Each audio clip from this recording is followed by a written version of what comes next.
This protocol fills a technical gap in our ability to generate ultra-long sequence arrays.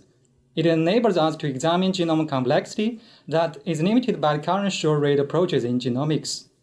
The method is unique in performance, robustness, versatility, and the potential to integrate with promising new applications. It is applicable to different materials and can be modulated for different insert sizes. This technique has begun revolutionizing the clinical landscape. Its diagnosis utility in repeat expansion disorders has overcome many current shortcomings. Some transplant registries have utilized high-resolution HLA typing for better clinical outcome. This method provides previously inaccessible long-range information such as phasing and complex structural variants.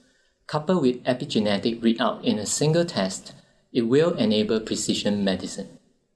It's a long protocol with many new techniques, and it's hard to know if it's working until final sequencing. I recommend practicing loading on old flow cells before running samples.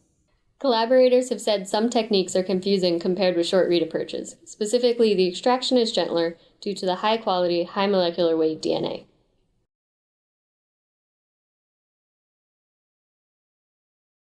To begin the extraction of HMW DNA, first add 200 microliters of the cell suspension to 10 milliliters of lysis buffer in a 50 milliliter tube.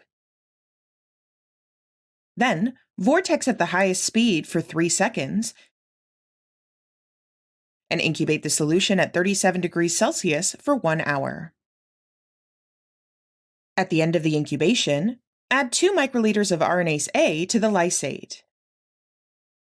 Gently rotate.